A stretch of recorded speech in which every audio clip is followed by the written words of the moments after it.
तर आज आपण मराठी विषयाची संभाव्य प्रश्नपत्रिका सोडवणार आहोत, जे अत्यंत महत्त्वाचे प्रश्न आहेत। यामध्ये 21 प्रश्न आहेत। उर्वरित जे प्रश्न आहेत 9 ते उतारा आणि कवितेचे आहेत, जे तुम्हाला येतात ते आपण यामध्ये न घेता 21 महत्त्वाचे प्रश्न घेतलेले आहेत।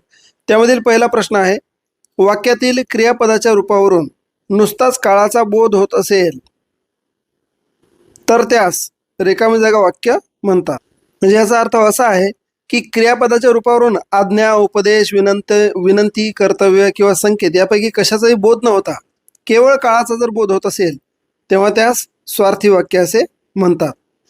याचं उदाहरण जर पाहिजे असेल तर असं उदाहरण देऊ शकतो आपण, मी आंबा खातो, हे स्वार्थी वाक्याचं उदाहरण आहे। प्रश्न दुसरा, खाली दिलेल्या सामासिक शब्दाचा प्रकार ओळखा। गुळांबा, सामासिक शब्दाचा प्रकार काय असेल? बघा, या खालीलपैकी एक असा समास आहे हा ज्यामध्ये पहिल्या पदाचा दुसऱ्या पदाशी संबंध दाखवणारी मधली पदे गाळली जातात। आता गुळांबा कसा तयार होते? या शब्दाचा विग्रह केला तर गुळ घालून तयार केलेला आंबा असा होतो। यात घालून तयार केलेला हा मधल्या पदांचा लोप झाला, म्हणून हा जो प्रकार आहे हा मध्यम पदलोपी आहे। म्हणजे मधले पद जे आहेत ते लोप झालेले आहेत, लोप पावलेले आहेत, म्हणून पर्याय क्रमांक 3। पुढचा प्रश्न तिसरा, खालीलपैकी कोणता गट अव्ययीभाव समासाचा आहे? आता इथे जवळजवळ यासाठी दिले की जागेची ॲडजस्टमेंट। अचा आहे वडलोपार्जित, शास्त्रपंडित, ईश्वर निर्मित। ब दिलेले आहे मृगनयना, सिंहकटी, हरिणाक्षी। तिसरा आहे शेजारी पाजारी, भिकारी टाकारी, ओळख पाळक। आणि चौथा आहे यथाशक्ती, आमरण, प्रतिदिन। तर आपल्याला काय सांगितलं, कोणता गट अव्ययीभाव समासाचा आहे? समासाचा आपण 2 दिवसापूर्वी स्पेशल, म्हणजे कालच स्पेशल व्हिडिओ टाकलेला आहे, तो आपण पाहू शकता, फेसबुकला आहे। आणि कॉमेंट सेक्शनमध्ये मी यूट्यूबची लिंक दिलेली आहे, तिथे एकदम सर्व व्हिडिओ तुम्हाला मिळतात। किंवा संदीप मुसळे एज्युकेशन असं यूट्यूबवर जाऊन आपण चॅनल सर्च करू शकता, तिथे हा व्हिडिओ आपल्याला मिळेल। तर येथे आपल्याला फक्त ड बरोबर हा पर्याय आहे आपला, म्हणजे यथाशक्ती, आमरण आणि प्रतिदिन हे जे आहेत हे अव्ययीभाव समासाचे उदाहरण आहेत। म्हणजेच काय, पहिले पद मुख्य असून ते बहुधा अव्यय असते आणि सामासिक शब्दाचा वापर क्रियाविशेषणासारखा केला जातो। म्हणजे इथे दिलेलं यथाशक्ती म्हणजे शक्तीप्रमाणे, आमरण मरणापर्यंत, प्रतिदिन म्हणजे प्रत्येक दिवशी, ही सर्व अव्ययीभाव समासाची उदाहरणे आहेत। त्याच्यामुळे फक्त ड बरोबर म्हणजे पर्याय क्रमांक 2। प्रश्न चौथा आहे, जागेच्या कमतरतेमुळे आणि तुम्हाला सहज दिसावं म्हणून थोडंसं मी कॉम्प्रेस केलं त्याला। प्रश्न आहे, खाली पर्याय उत्तरातून मिश्र वाक्य कोणते ते शोधा। मिश्र वाक्य शोधायचे आहे आपल्याला। तर वाक्याचे प्रकार सुद्धा आपण व्हिडिओ टाकलेला आहे, तो सुद्धा पाहू शकता, संदीप मुसळे एज्युकेशन या यूट्यूब चॅनलवर किंवा फेसबुकवर पाहू शकता। तर यामध्ये पर्याय क्रमांक 3 जो आहे हा मिश्र वाक्याचा प्रकार आहे। माधवने खूप अभ्यास केला म्हणून त्याला परीक्षेत पहिला क्रमांक पटकावता आला। प्रश्न 5वा आहे, खालीलपैकी कोणत्या वाक्यात सकर्मक भावे प्रयोग आहे? तर याचं योग्य उत्तर आहे, दुष्यंताच्या शिपायांनी कोळ्याला मारले। अचूक आणि पर्याय क्रमांक 4। तर पर्याय क्रमांक 4 का? भावप्रयोगामध्ये कर्त्याला आणि कर्माला दोघांनाही प्रत्यय असतो। या वाक्यात कर्ता शिपायांनी ने प्रत्यय आला आणि कर्म कोळ्याला ला प्रत्यय आला, दोघेही सप्रत्यय आहेत। क्रियापद मारले हे तृतीय पुरुषी नपुंसकलिंगी एकवचनी आहे आणि वाक्यात कर्म असल्यामुळे हा सकर्मक भावप्रयोग आहे, म्हणून पर्याय क्रमांक 4। इथे एकचा जर विचार केला तर हा कर्ता आहे शकुंतला, इथे प्रथम विभक्तीत आहे, त्याच्यामुळे सकर्मक कर्तरी। दुसरा जर याचा विचार केला आपण तर अकर्मक भावे आहे, कारण जावे हे अकर्मक क्रियापद आहे। प्रश्न क्रमांक 6, पुढील वाक्यातील वर्तमान काळाचे वाक्य ओळखा।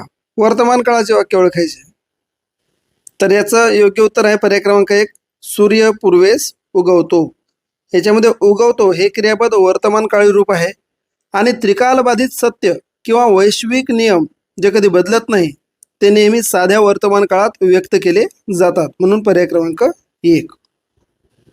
पुढचा प्रश्न आहे 7वा. दादा पायी चालत आले या वाक्यातील पायी या सप्तमी विभक्तीच्या रूपाचा कारक अर्थ कोणता? तर याचं योग्य उत्तर आहे करण. करण म्हणजे क्रियेचे साधन. दादा येण्याची क्रिया कोणत्या साधनाने करत आहेत? तर पायांनी. पायांनी करत आहेत. म्हणून जर पायी या शब्दाला सप्तमीचा ई प्रत्यय लागला असला तर त्याचा मुख्य भाग कारकार्थ म्हणजे कारकार्थ करण अर्थात साधन हा आहे. त्याच्यामुळे पर्याय क्रमांक 2 हे बरोबर आहे. इथे इतर जर विचार केला आपादान, तर आपादान याचा अर्थ दुरावा किंवा वियोग असा होतो. ते पंचमी विभक्तीमध्ये जाते. त्याच्यानंतर कर्ता जे आहे पुढचं तिसरा, कर्ता क्रिया करणारा प्रथमा विभक्तीत असते. अधिकरण, अधिकरण म्हणजेच काय? क्रियेचे स्थान किंवा काळ दर्शवणारे. सप्तमीचा मूळ कारकार्थ पण इथे साधन मुख्य आहे. त्याच्यामुळे पर्याय क्रमांक 2 हे आपला बरोबर आहे. प्रश्न 8वा आहे, मुद्दाम कॉम्प्रेस केला. खालील प्रसंगी कोणती योग्य म्हण वापरावी? आपण एखाद्यासाठी खूप परिश्रम घेतले, मदत घेतली, त्याच्यावर उपकार केले, पण असा कृतज्ञ माणूस आपले उपकार विसरला, तो उलटला, हे त्याचे वागणे उफराटे आहे. अशा वेळी वापरायची म्हण म्हणजे, तर अशा वेळेस कोणती म्हण आहे? म्हणजे ज्याच्यावर उपकार केले, ज्याला लहानाचं मोठं केलं, मदत केली, तोच माणूस कृतज्ञ म्हणून उलट चाल करतो किंवा आपल्याला नुकसान पोहोचवतो. तर त्यासाठी आपल्याला एक म्हण आहे याच्यामध्ये पर्याय क्रमांक 2ची, नागिन पोचली आणि पोचणाऱ्यालाच डसली, ही त्याची म्हण आहे. पुढचा प्रश्न आहे, रक्षक या धातू साधितातील संस्कृत प्रत्यय कोणता? तर रक्षक मधील धातू साधित संस्कृत प्रत्यय अक म्हणजे अक. प्रश्न क्रमांक पर्याय क्रमांक 2. रक्षक हा मूळ संस्कृत धातू आहे. रक्षक या धातूला अक हा कृत प्रत्यय जोडल्यामुळे रक्षक, रक्ष अधिक अक, रक्ष अधिक अक म्हणजे रक्षक हा धातू साधित म्हणजे कृदंत शब्द तयार होतो. त्याच्यामुळे पर्याय क्रमांक 2. पुढचा प्रश्न आहे, देवा मला चांगली बुद्धी दे या वाक्याचा प्रकार ओळखा. हे आपण कालच्या व्हिडिओमध्ये घेतलेला होता. तर हे आहे आज्ञार्थी. कारण आज्ञार्थी का? आज्ञार्थी वाक्य जेव्हा जेव्हा क्रियापदाच्या रूपावरून आज्ञा, आशीर्वाद, प्रार्थना, विनंती किंवा उपदेश या गोष्टींचा बोध होतो तेव्हा त्यास आज्ञार्थी वाक्य म्हणतात. आता इथे देवाकडे प्रार्थना किंवा मागणी केलेली आहे म्हणून हा आज्ञार्थी वाक्य आहे. प्रश्न 11वा, खालील पर्यायी उत्तरातील विसंगत शब्द कोणता? याच्यामधील विसंगत शब्द विंजना, विंजळा, विंजन, विंजना याच्यापैकी विसंगत. तर याचं योग्य उत्तर आहे विंचडा. तर बघा आता इतर 3 जे आहेत म्हणजे विंजना, विंजन आणि विंजना हे म्हणजे आपल्या ग्रामीण भागातील हातपंख यासाठी वापरलेले शब्द आहेत.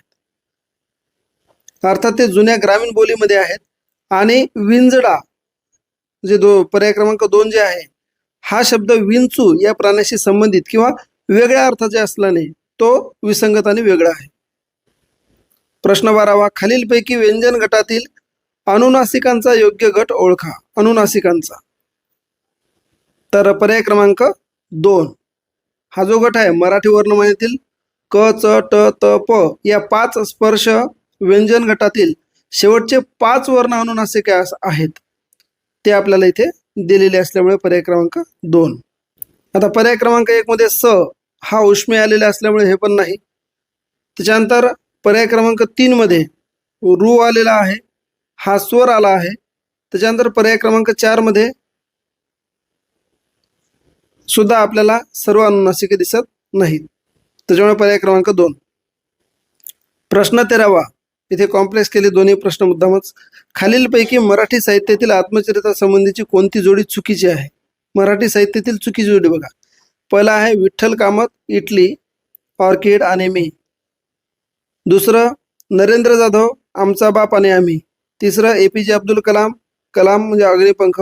आणि वि स खांडेकर, श्रीमान योगी. सापडलं आपल्याला. वि स खांडेकर यांनी श्रीमान योगी लिहिलेली नसल्यामुळे आपल्याला पर्याय क्रमांक 4 यासोबत जावं लागेल. कारण वि स खांडेकर यांनी अत्यंत गाजलेली ययाती ही कादंबरी लिहिलेली आहे. या ययाती कादंबरीला महाराष्ट्र शासन पुरस्कार सुद्धा आहे, साहित्य अकादमी पुरस्कार सुद्धा आहे आणि ज्ञानपीठ पुरस्कार सुद्धा आहे. असे 3 प्रतिष्ठित पुरस्कार मिळालेले असल्यामुळे म्हणजे वि स खांडेकरच्या ययातीला, त्याच्यामुळे ही यांची नाही. आणि दिलेली जे श्रीमान योगी आहे ही रणजित देसाई यांची कादंबरी आहे. प्रश्न 14वा, साहित्यिक कुसुमाग्रज यांच्याविषयी चुकीचे विधान खालीलपैकी कोणते? कुसुमाग्रज अर्थात वि.वा. शिरवाडकर यांच्याबद्दल. त्यांचे पूर्ण नाव विष्णू वामन शिरवाडकर होते, हे बरोबरच आहे. त्यांनी जीवन लहरी, विशाखा, मराठी माती, किनारा हे काव्यसंग्रह लिहिले, तर हो बरोबर त्यांचेच आहेत हे. त्यानंतर वाङ्मयीन सेवेबद्दल त्यांना सर्वोच्च ज्ञानपीठ पुरस्कार मिळालेला आहे, तर हे सुद्धा विधान सत्य आहे. पर्याय 4, त्यांनी एक झाड दोन पक्षी आत्मचरित्र लिहिले, तर हे चूक आहे. त्याच्यामुळे आपला पर्याय क्रमांक 4 योग्य उत्तर आहे. प्रश्न 15वा आहे, य र ल व रिकामी जागा हे आहेत. काय आहेत य र ल व? तर हे अर्धस्वर आहेत. म्हणजेच य र ल व या व्यंजनाचे उच्चार अनुक्रमे इ रु लु उ या स्वरांच्या उच्चारस्थानासारखे होतात, यासारखे होतात. संधी होताना स्वरांच्या जागी ही व्यंजने येतात, म्हणून यांना अर्धस्वर किंवा अंतस्थ वर्ण म्हणतात. अंतस्थ वर्ण. प्रश्न 17वा, खालील पर्यायी उत्तरातील वाक्प्रचार कशात आलेला आहे? पहिलं काय दिलेलं आहे? आम्ही द्यावे तरी किती, पण त्याचे समाधान नाही.